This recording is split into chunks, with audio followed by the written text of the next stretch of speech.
Homeward bound one night on the deep, swinging in my hammock I fell asleep. I dreamed a dream and I thought it true, concerning Franklin and his gallant crew.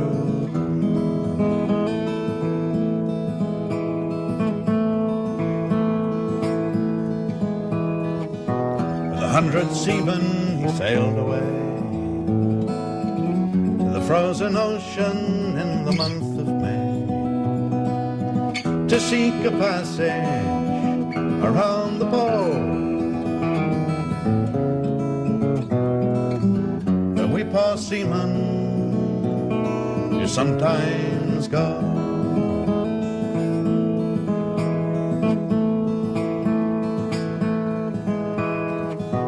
Through cruel hardships they mainly strove, their ships on mountains of ice was drove. Only the Eskimo Niskin canoe was the only one that ever came through.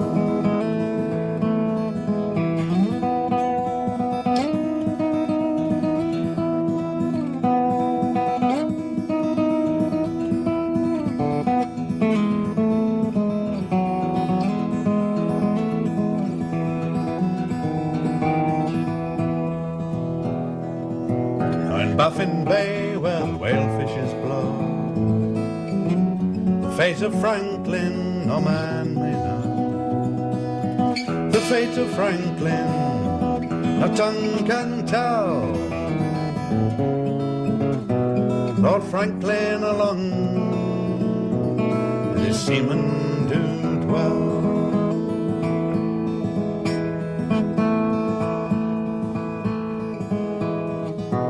Now my burden, it gives me pain. For my lost Franklin I would cross the main. 10,000 pounds would I freely give to say on earth that my Franklin do live.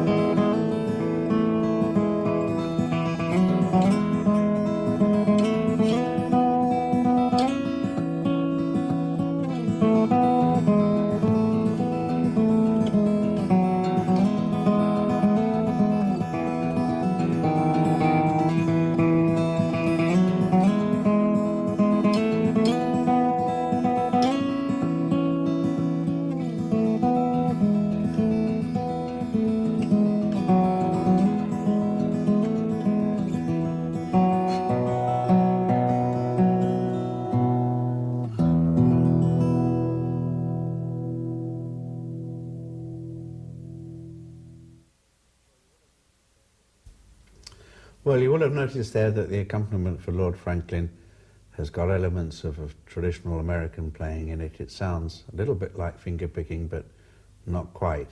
And the chord shapes used are basically familiar chord shapes in E, but they've just changed slightly. They've changed in a way to add open string drones to the basic chords, which gives a little bit more sustain and just kind of makes the modality of the chords come through in the song. Let's take a look at the type of chords that I use in that song. As I say, we're in the key of E, we're in standard tuning, but rather than use this shape, I prefer to use this one, which means that I got my little finger down on the third string.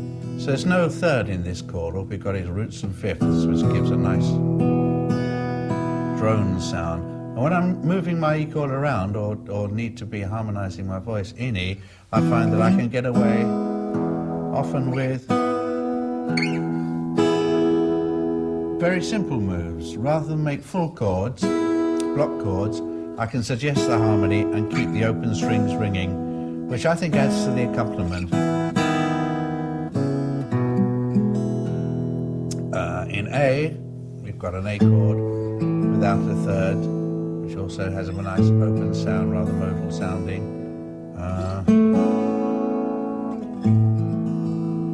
And for the B chord, what I think is quite nice is to keep the top string in there as well. So you have the D sharp and the E ringing.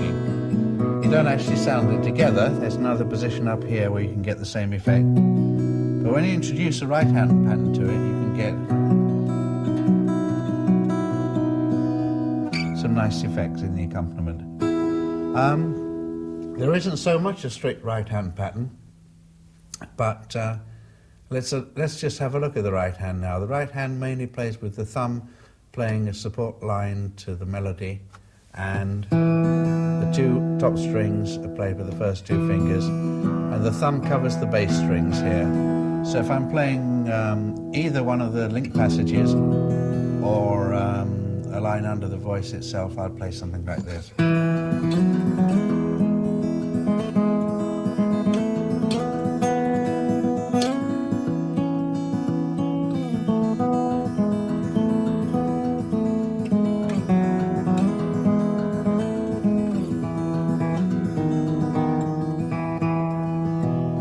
So the thumb is in fact playing a line there on the inner strings, and the same thing works when I'm singing. Okay, well let's move on now and see if we can play it together on the split screen.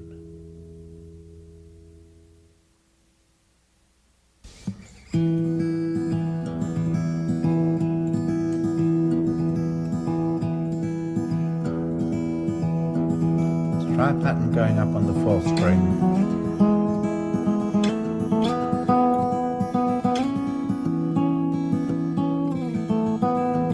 Bring us into the song.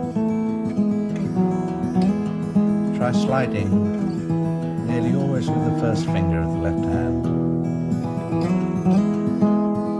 Sitar style.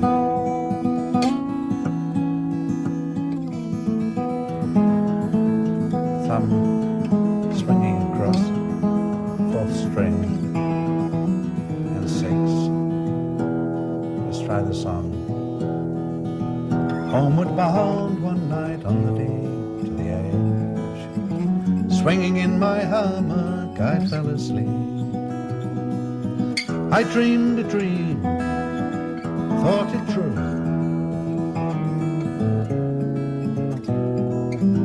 concerning Franklin, his gallant crew.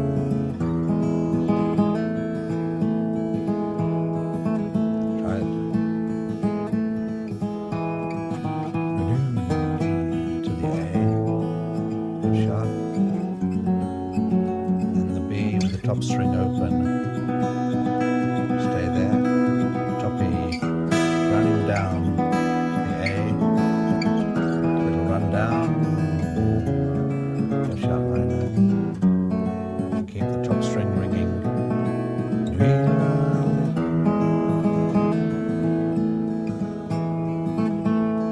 once more.